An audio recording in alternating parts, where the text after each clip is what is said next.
Yo, what's going on, guys? This is Assam from dopelifecoaching.com, and today I'm going to be talking about what to talk about during a date when you're out with a girl.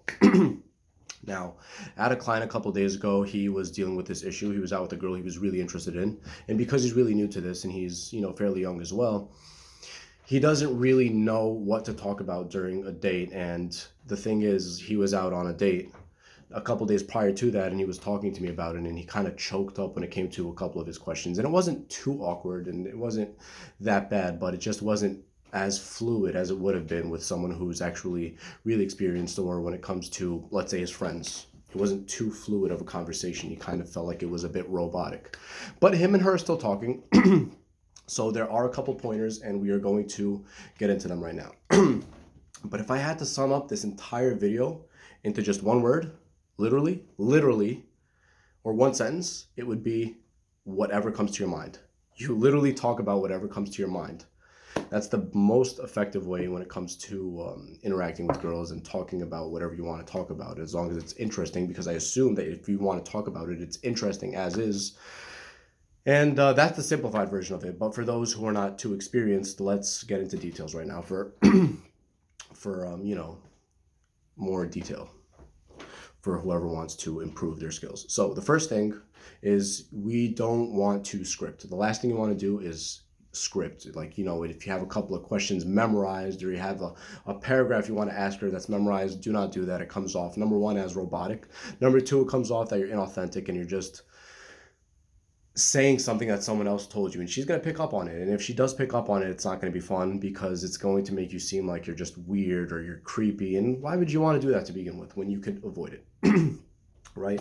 So obviously that's the first thing, and it's something that can really be picked up on easily if she catches you do that. So don't do that.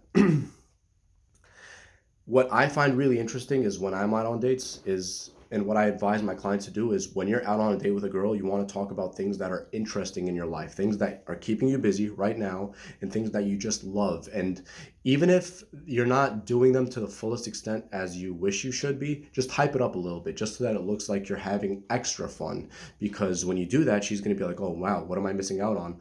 I want to spend even more time with him, because he seems like such an interesting guy, and the things he's talking about are just the opposite of mundane and boring, which is what most guys talk about. So I want to spend more time with him. For example, take it from a guy like me. My hobbies include watching podcasts. I watch a lot of spiritual stuff. I'm really into that stuff. And people could think it's weird, but it doesn't matter, because that's who I am. And I find it interesting. And the fact that I find it interesting, I'm going to speak about it with passion. When I speak about it with passion, she's going to pick up on that. And that's attractive to her. Women find that attractive when you have that passion for something, because it just shows that you have things going for yourself besides, just a boring, mundane 9 to 5 life. And just that's it. And there's nothing besides it. There's nothing beyond it. And so that's very interesting when you pick up on these stuff, because she picks up on them, and then she's like, oh, I don't want to miss out on them. And she's going to, of course, want to spend more time with you, and she's going to talk to her girlfriends about you.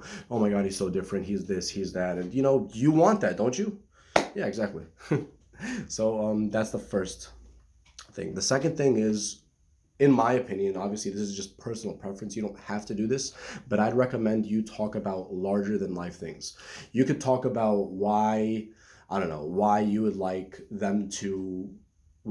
poverty not to exist in a world, and how you would do it, and why you would do it, and why you think it's so, necessary for the century we live in, or the society we live in, whatever. It doesn't have to be anything that's just clear cut or just one answer. It could be something like, don't you think, like, you could talk to her about a very interesting topic, like, for example, I don't know, Elon Musk. He's sending people to Mars. He wants to send people to Mars. You could just tell her, don't you think that's fucking amazing that Elon Musk is trying to do this? And no one else has even attempted to do this before. It's awesome. Like, look, who knows what the future holds? Maybe people could be living in Mars in the future. Maybe you and I could be living there in the future. And then obviously she's going to laugh and she's going to joke, which is good. You want to banter with her anyways. You want to be playful and funny. You don't want to be too serious. And so when, you do these things, obviously your level of attraction goes up, and you get naturally good at building rapport and building comfort with other people.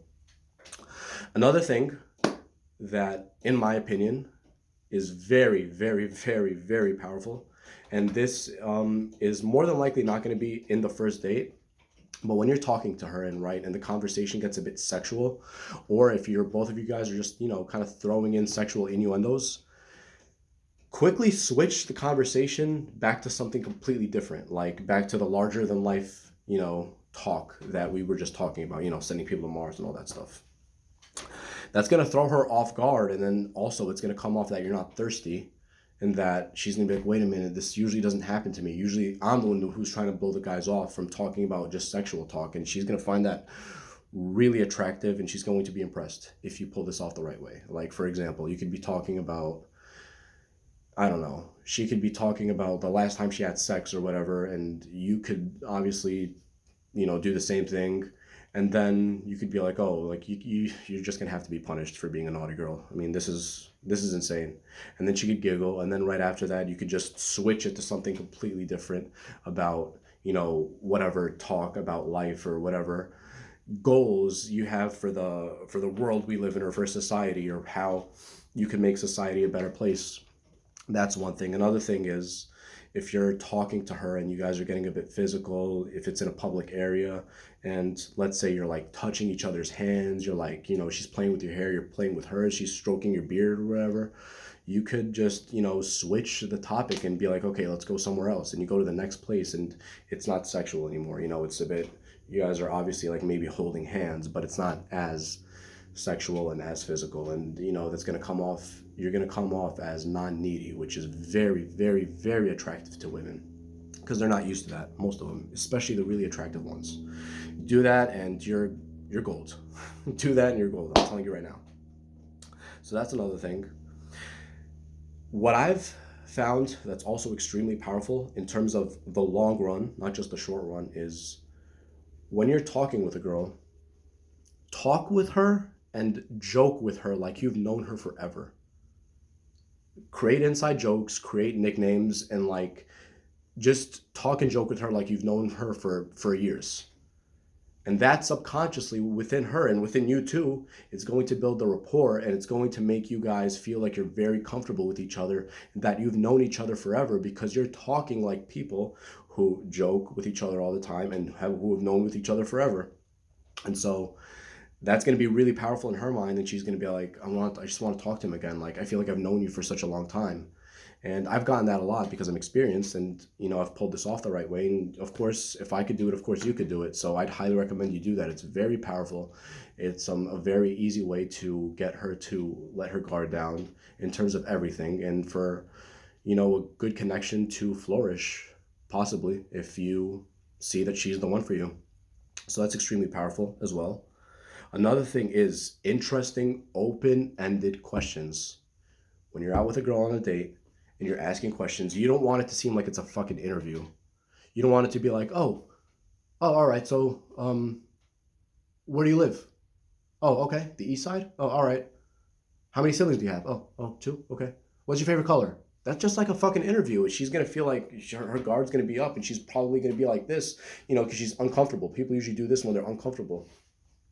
But when you talk to her and ask open-ended questions and personal questions, questions that are personal and special to her, she's going to build more rapport with you, and she's going to associate you with someone who is closer and more interesting to her, as opposed to a stranger. For example, I don't know, think of a creative question. Be like, if you could describe yourself in one sentence, what would it be and why? And so she's going to think, most likely she's going to think and, sit there for a minute, and then she'll talk about it, and then she'll go on a tangent, and which is fine. And then you go off another tangent. And then by the time the date's over, she's going to go home and be like, I've never been asked these questions. This guy's just so different. And you want that to happen, because that's going to get her thinking. And when it gets her thinking, her attraction is going to go up. And when her attraction goes up, she's going to want to spend more time with you, which is what you want in the first place, because you like her. And so all these tactics, in my eyes, are very powerful in terms of what to talk about during a date, because I don't think about what to talk about. It just comes naturally to me at this point, because I'm more experienced, obviously. But when I was first starting out, it wasn't the same. So you just do these things, practice them and just talk about what you want to talk about and just keep it real. Don't keep it robotic. Keep it authentic. Keep it from the gut. Don't spend too much time over here. Oh, thinking. What can I possibly ask her? Oh my God, I'm getting nervous. No, just say whatever. Be like, what's the funniest thing? What's the most nostalgic and hilarious and silly memory that you associate from your childhood? And then she's gonna think about it, and then she might get very emotional about her nostalgia in a good way, or she might just talk about something very silly that she did when she was a kid, and then you guys will laugh it off, and then you'll tell her the same thing. She's gonna die laughing too, and it's just amazing because laughter is perfect. There's a quote that says that laughter is the shortest distance between two people. And so if that's the case, you just establish even more rapport and more good emotions. Laughter is a good emotion. You're going to make her associate you with good emotions, which is ultimately what you want. So that pretty much wraps up the video. And if you would like to get my personal help, just go to my website, www.dopelifecoaching.com. And we still have the free consultation for first timers, free 10-minute consultation, guys. If you do not want to book a session with me, that's totally fine. A paid session, that is. Just book a free session and with yours truly, and then just see what happens.